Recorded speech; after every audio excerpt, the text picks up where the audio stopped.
किसी गांव में एक किसान के पास एक बहुत प्यारी सी गाय थी जिसका नाम देवकी था। परंतु वो किसान बहुत ही जालिम था। वो देवकी गाय को बहुत मारता था। किसान पूरा दिन उस गाय का दूध निकालता रहता था और फिर भी देवकी गाय को बहुत मारा करता था। बेचारी देवकी गाय अपने मालिक से बहुत ज्यादा परेशान थी।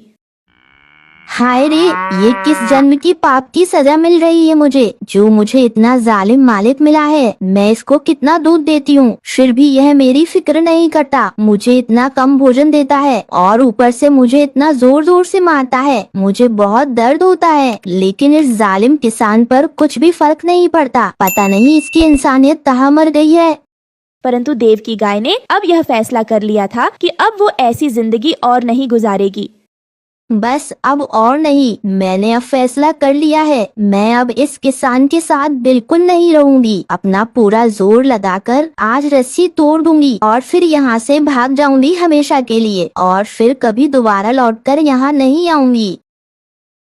फिर देवकी गाय ऐसा ही करती है। देवकी गाय अपना पूरा जोर लगाती है और आखिरकार वो रस्सी टूट ही जाती है। देवकी गाय किसान के पास से भाग जाती है। भागते भागते गाय घने जंगलों में पहुंच जाती है। तभी जमीन पर पड़ा हुआ एक नुकीला कांटा देवकी गाय के पैर में घुस जाता है और बेचारी गाय जख्मी होकर जमीन पर गिर जाती है और दर्द के मारे करहाने लगती है। बहुत दर्द हो रहा है, मुझे बहुत दर्द हो रहा है। ये इतना नुकीला कांटा मेरे पैर में घुस गया, मेरा तो खून भी निकल रहा है। कोई है यहाँ पर? कोई है? मेरी मदद करो, कोई मुझे बचाओ। बेचारी मासूम गाय बहुत तकलीफ में थी, परंतु उसकी आवाज सुनने वाला वहाँ पर कोई भी नजर नहीं आ रहा था। तभी अचानक रानो चिड़िया वहीं से गुजर रही थी। रानो चिड़िया उस बेचारी जख्मी गाय को देख लेती है। अरे बाप रे, ये इस बेचारी गाय को आखिर क्या हुआ है? इसका इतना खून क्यों निकल रहा है? लगता है ये जख्मी हो गई है। मुझे इसकी अभी मदद करनी चाहिए। ऐसा कहकर रानो चिड़िया उस गाय के पास आकर बैठ जाती है। चिड़िया, मेरी मदद करो, मेरे पैर में बहुत दर्द हो रहा है। एक नुकीला कांटा मेरे पैर में घुस गया है, जिसकी वजह से मेरा खून बह रहा है। मेरी मदद करो चिड़िया, मेरी मदद करो। गाय बहन, आप बिल्कुल चिंता मत करिए। मैं अभी डॉक्टर तोताराम को बुलाकर लाती हूँ। वो आपकी चोट को देखकर आपकी टांग की पट्टी कर देंगे, फिर आप बिल्कुल ठीक हो जाएंगी। आप घबराइए मत। फिर रानो चिड़िया ऐसा ही करती है। रानो चिड़िया डॉक्टर तोताराम को बुलाकर लाती है। डॉक्टर तोताराम गाय की टांग का जख्म देखता है और उस पर फौरन से पट्टी कर देता है। गाय बहन, अब आप बिल्कुल ठीक हैं। घबराने की कोई जरूरत नहीं। मैंने आपके जख्म की पट्टी कर दी है। कुछ दिनों में ये जख्म ठीक हो जाएगा। रानो चिड़िया और तोताराम भैया, आप दोनों का बहुत बहुत शुक्रिया। आपने मेरी बहुत मदद की है, नहीं तो मुझे बहुत जोर की चोट लग गई थी। परंतु गाय बहन, आप ये बताइए कि आप ऐसा क्या कर रही थी जो आपको कांटा लग गया और आपको दिखा भी नहीं? रानो चिड़िया, मेरा मालिक एक किसान है, परंतु वो किसान बहुत जालिम है। वो दिन भर मेरा दूध निकालता है और मुझे खाने को भी कुछ भी नहीं देता और उल्टा मुझे मारता भी है। इसलिए मैंने सोचा कि उसको छोड़कर मैं जंगल में भाग जाऊंगी। जब मैं भाग रही थी तो ना जाने कहां से ये कांटा मेरे पैर में घुस गया और मैं जख्मी हो गई। वो तो आज आप सही समय पर आ गई।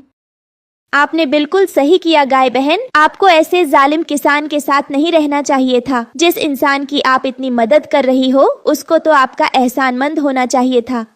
हाँ रानो चिड़िया, लेकिन मुझे लगता है कि वो किसान मुझे ढूंढता हुआ इस जंगल में जरूर आएगा। गाय बहन, चिंता मत करिए, आप मेरे साथ चलिए। वो किसान आपको ढूंढता हुआ आएगा, पर आपको ढूंढ नहीं पाएगा। आप मेरे साथ ही रहिएगा, वहाँ पर आपकी जान को खतरा नहीं होगा।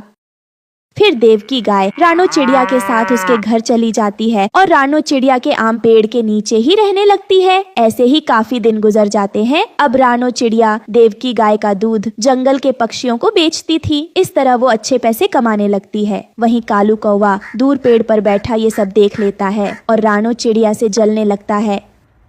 अरे वाह, इस रानो चिड़िया की तो इस गाय से बड़ी अच्छी दोस्ती हो गई है। हमेशा ये दोनों साथ ही नजर आती हैं। रानो चिड़िया बहुत चालाक है, हमेशा सबको अपना दोस्त बनाकर उनसे फायदा उठाती है। पर ज्यादा दिन नहीं, मैं इस रानो चिड़िया की ये खुशी जल्दी ही छीन लूंगा।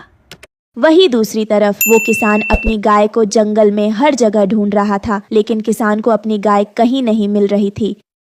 अरे ना जाने ये नाशपीती गाय मेरी रस्सी तोड़कर कहाँ भाग गई। 2 दिन से ग्राहक मेरे घर पर आ जा रहे हैं, परंतु मैं उन्हें दूध नहीं बेच पा रहा हूँ। इस गाय को एक बार ढूंढ लूं, फिर इसे ऐसा मारूंगा कि इसकी अकल ठिकाने आ जाएगी।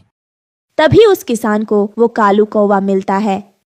अरे सुनो कौवे, तुमने क्या मेरी गाय को यहाँ आसपास देखा है? वो सफेद और काले रंग की है। मैं उसे कब से ढूंढ रहा हूँ, मगर कितने दिन हो गए, पर वो मुझे मिली ही नहीं। उसकी वजह से मेरा बहुत नुकसान हो रहा है। अच्छा, वो सफेद और काले रंग वाली गाय? हाँ, मैंने देखा है। मुझे पता है तुम्हारी गाय कहाँ है। अच्छा, तुम्हें पता है? तो फिर बताओ मेरी गाय कहाँ है? अरे ऐसे कैसे बता दूं? इसमें मेरा क्या फायदा? अगर तुम मुझे अपने खेत से बहुत सारे गेहूं के दाने मुफ्त में दोगे तो ही मैं तुम्हें बताऊंगा कि तुम्हारी गाय कहाँ है। अरे बाप रे, इंसान तो इंसान, आजकल तो पक्षी भी व्यापारियों की तरह सोचने लगे हैं। हाँ ठीक है कालू कौवे, मैं तुम्हें गेहूं के दाने दे दूंगा, लेकिन अभी मुझे बताओ कि मेरी गाय कहाँ है। अच्छा ठीक है, इस जंगल में एक रानो चिड़िया रहती है, उस बड़े आम के पेड़ के नीचे। तुम वहीं जाना, तुम्हारी गाय वहीं रह रही है उसके साथ। तभी डॉक्टर तोताराम कालू कौवे और किसान की सारी बातें सुन रहा था। वो उस किसान से पहले उड़ता हुआ रानो चिड़िया तक पहुंच जाता है और रानो चिड़िया को सारी बात बता देता है। रानो बहन, देव की गाय, जल्दी चलो यहाँ से, नहीं तो आपका मालिक किसान आता ही होगा। वो आपको पकड़कर ले जाएगा और फिर आपको बहुत मारेगा। मैंने अभी उसे कालू कौवे से बात करते हुए देखा है। आपके पास समय बहुत कम है। हाँ राना चिड़िया, मुझे उस किसान के पास नहीं जाना, मुझे तुम्हारे साथ ही रहना है। तो मुझे उस जालिम किसान से बचा लो।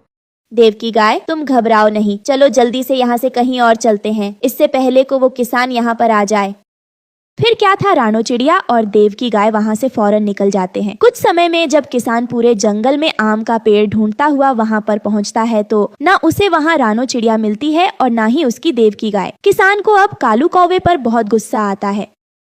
अरे मूर्ख पक्षी, मुझे बेवकूफ बनाया, एक इंसान को बेवकूफ बनाया, उल्टा मुझसे गेहूं के दाने भी मांग रहा था, मुझसे झूठ बोला। अब देखो मैं इस कालू कौवे के साथ क्या करता हूँ।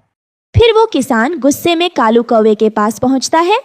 अरे क्या हुआ किसान भाई, मिल गई ना तुम्हारी गाय? अब चलो मुझे गेहूं के दाने दे दो।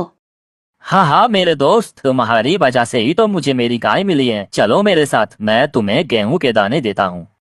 फिर कालू कौवा किसान के साथ साथ उसके घर की तरफ जा रहा होता है, परंतु घर पहुंचते ही किसान कालू कौवे को एक पिंजरे में बंद कर देता है। आया बड़ा मुझसे गेहूं के दाने लेने वाला कौवा, एक तो मुझसे झूठ बोला, ऊपर से गेहूं के दाने भी मांग रहा है। अब जिंदगी भर तू इस पिंजरे में कैद रहेगा। तेरी मुझसे झूठ बोलने की यही सजा है। कालू कौवे को अपनी लालच की सजा मिल चुकी थी और अब वहीं देव की गाय रानो चिड़िया के साथ हंसी खुशी रहने लगती है।